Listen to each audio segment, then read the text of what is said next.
G'day and welcome to chapter 35 of my RX323 resto videos. In this chapter, I take it for a drive, give her a bit of a shakedown to see how she goes. I find a couple of issues that I really need to sort out. Two get finished, one I'm in a bit of a pickle, so I hope you enjoy it.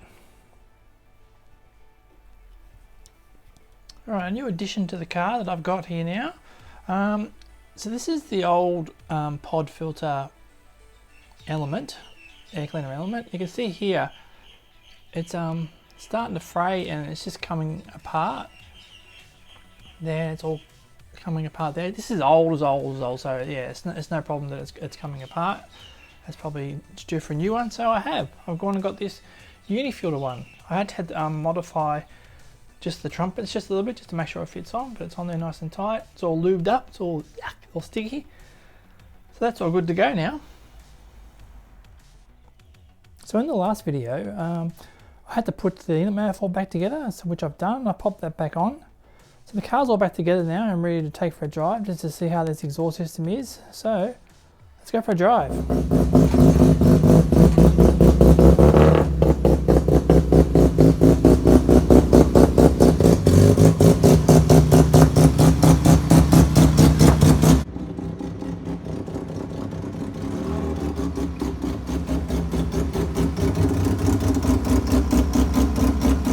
After the test drive, and there's a couple of things that I've noticed on that drive. First thing, the exhaust it's still pretty loud, and we don't want to wake up the neighbours. How dare you! Also, the shifter, when I'm pulling back, the shifter goes up and back when it's in the gearbox, and when I pull back, I'm actually pulling back like that and twisting right around to get it into gear, and it's also making it hard to get into gear as well. So I want to see if I can do something about that. The shifter, because of my height and everything like that, the shifter really needs to be right here, not up and back.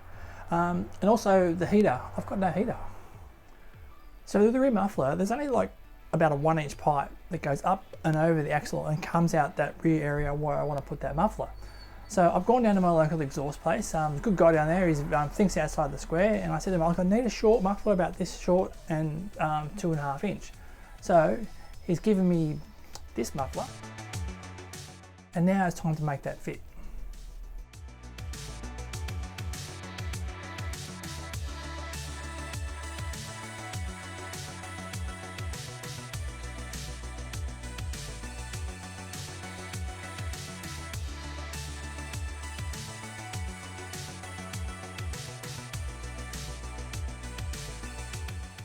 So this is where the pipe used to come over the axle and then turn around and go under here. So I've got the muffler here. I've had to just trim out this part of the inner wheel well. It should be okay. I'll just touch up all along here. So now I've just measured this angle. It's exactly 60 degrees. So turn into the rear muffler, which is there.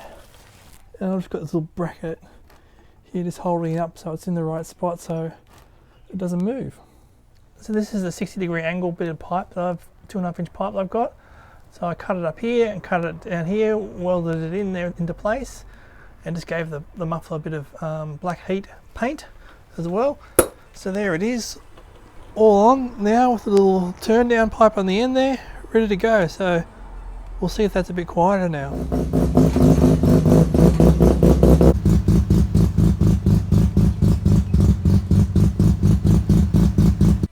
So this is the shifter out of the car.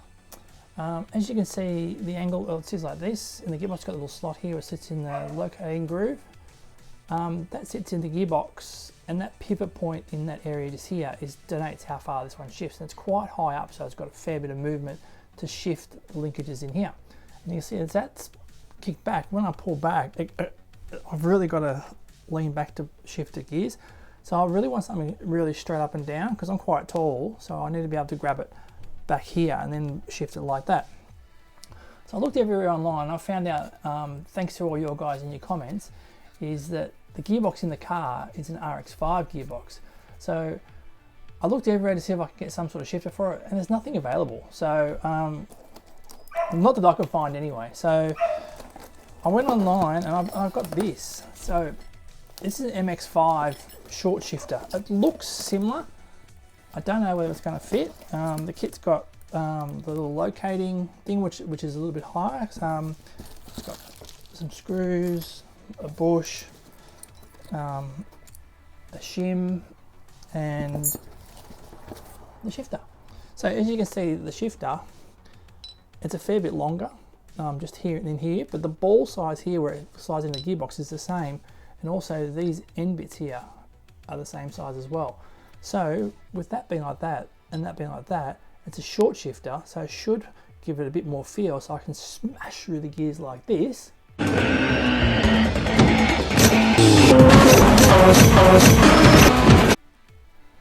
Let's see if it fits. So I've just taken off all the stuff to get to the shifter. So this is how it all works. So it's got a little cover on here. There's a couple of little shims here just to pack it down so it sits nice. And this just pulls out like that. And it's got this little bush on the top. And there's a little bush shaped thing in here. It's a bit hard to see. And then there's a locating pin. And that bush in there is what supports the bottom of here. So with the short shifter, it don't go down that far. Well, it does. Like that. But you can see that it doesn't go down far enough into the bush, into the gearbox, because the, this pivot point here is a lot longer, so it's pushing it up. So this is the old base bush. So I've just notched it on the bottom there, so it just sits over the little locating pin there. So if I slide that in there like that, and that recesses down and sits in there now nicely. Now I can put the new shifter, making sure that locates inside the gearbox like that. So that's in there nice. I've got this part here. This is part of the kit to lengthen it, but I really need to get a bush now to locate the top part of the ring. So I've got this, which is going to slide down in there like that. And they gave me this this spacer, which once again was too fat. So what I've done, I've just cut it because I need a shim to go in here.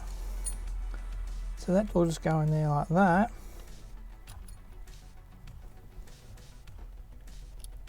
And lock it all in place. And that's it, all sits nice and flush. And then I just put that on there like that. The new longer bolts.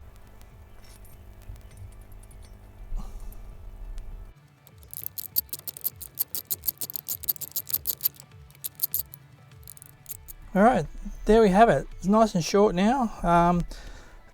Just one thing I did do is the 3 bolts that goes on the top of the gearbox here, I just put some RTV between the spacer and also that mounting plate where the 3 bolts go through, just to seal off the gearbox, because it is open to the gearbox and you'll get gearbox oil smells and that through the car.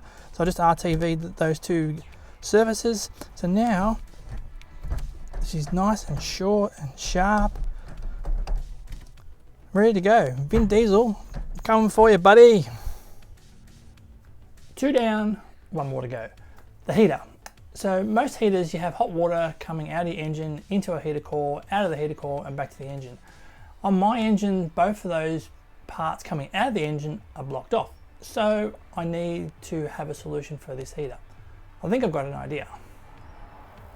So this is the side of the engine. Just down here is the spark plugs, and just there is the heater outlet. It comes out there and it's supposed to come up and through and around here and inside there into the heater core, and then back out there and down, just down there is the bung inside the top of the engine. So to get these 2 top bolts out, I just had to loosen off the wipers. There's 1 bolt just there and there's another one just there. So once you got the cowl panel off, the wipers off, get to those 2 bolts, it just drops out. So there's the heater fan, which is pretty standard, so we'll put that back in when we're finished. So this is the heater box. So there's the 2 mounts that mount up inside the plenum chamber in front of the windscreen, and it just comes apart. So just a couple of screws and it just slides apart like that. There's the heater core here, which just slides out. So this is where all your heat comes through. But what controls that heat is this heater tap. So a cable will go onto here and opens and shuts this little plunger in here, which opens and shuts this valve, which then controls the heat, which stops the flow of hot water from the engine to the heater core. Obviously this is not in use anymore because I don't have those hoses going to the engine. So what I plan to do is put an electric heater element in here. So make up a little holder, put some elements in there, and run some wires to like a rheostat, and then hopefully put that in the car. So then I have a demister without having to worry about the water part. So that's the next part I'll do. So I've just measured up the heater core and I've mapped it out on this bit of paper just to be sure. And then I've got this nice bit of aluminium here. You might remember this bit of aluminium was the kick panel I made to mount the ECU on. And then I've cut out this piece out of here with the old jigsaw. And then I've just bent this up on a 45-degree angle, just using this bender here in the vise, which you might remember that too. I made the brackets for the mount for the oil separator. So I just got to round off the corners now, here and here, just on both corners, just because the foam, the edges on the heat exchanger here are rounded off as well. So I'll round those off on here now. All right, so that's the bracket I've made up. I've just taken the foam off the end of the heater core and put them on the bracket that I've made up. That's what's one I've been up in the vise. So what it does is this is going to slide in here just to replace the heater core like that. And then this piece will then go on like that and slide up and complete the heater box.